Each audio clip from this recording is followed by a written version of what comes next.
अक्सर संत महात्माओं को आपने ये कहते हुए सुना है कि भगवान के साथ में कोई एक रिश्ता बनाइए। क्यों कहते हैं, क्या कारण है इसके पीछे? क्या सचमुच भगवान रिश्ते निभाने के लिए आते हैं? क्या सचमुच भगवान अपने भक्तों की रक्षा के लिए आते हैं? तो जानते हैं इस छोटी सी कहानी के माध्यम। एक संत थे जो भगवान श्री कृष्ण के परम भक्त थे। भगवान श्री कृष्ण की पूजा पाठ करते, उनकी सेवा करते और उनको पुत्र रूप में मानते थे और इसीलिए वो खुद को भगवान श्री कृष्ण का पिता बताते। वो कान्हा के विग्रह को उठाते, उन्हें स्नान कराते, अपने हाथों से भोजन कराते, अपनी गोद में सुलाते। कभी कहते कि कान्हा मेरे गालों को छेड़ रहा है, तो कभी कहते कान्हा मेरी दाढ़ी को छेड़ रहा है। कभी कभी उनके पीछे पीछे भागते। इस भाव में वो 24 घंटे रहते थे। कृष्णा से इतना प्यार करते थे कि उनकी भक्ति में पूरा संसार भूल गए। हर समय उनकी भक्ति में लीन रहते थे। एक बार संत ने अपने शिष्यों से कहा कि मैं गंगा स्नान करना चाहता हूँ। शिष्यों ने सलाह दी कि गुरुजी आप काशी चले जाइए। संत श्री कृष्ण के वात्सल्य में इतना डूबे रहते थे कि उन्हें लगता था कि कृष्ण कह रहे हैं कि बाबा अभी मैं छोटा हूँ, अभी मत जाओ।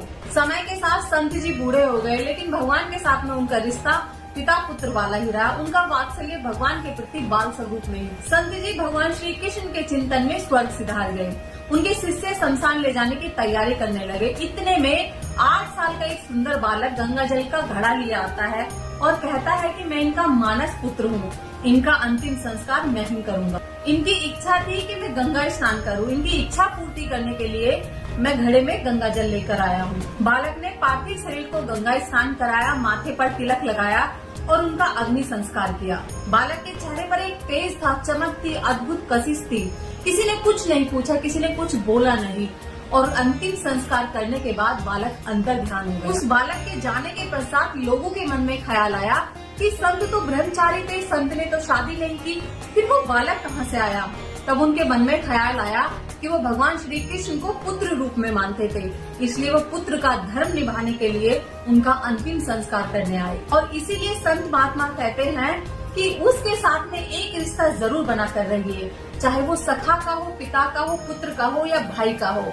क्योंकि जब दुनिया के सारे रिश्ते आपको धोखा दे देंगे तो केवल उसके साथ बनाया हुआ रिश्ता ही आपका जन्म जन्म का साथ निभाएगा। जैसे संत का अंतिम संस्कार किया, नरसिंह भक्त का भात भरा, मीरा के लिए जहर का प्याला पी लिया, भक्त प्रहलाद के लिए नरसिंह का अवतार लिया, माँ सबरी के झूठे बेर खा लिए, सखा सुदामा को तीनों लोग दान में दे दिए, वैसे ही आपका साथ भी निभाएंगे। उम्मीद करती हूँ भगवान के भक्त की ये कहानी आपको पसंद आई है और अगर पसंद आई है तो चैनल को जरूर सब्सक्राइब करना, वीडियो को लाइक करना और ज्यादा से ज्यादा लोगों को शेयर करना। मिलते हैं नेक्स्ट वीडियो के साथ में, तब तक के लिए जय श्री कृष्ण।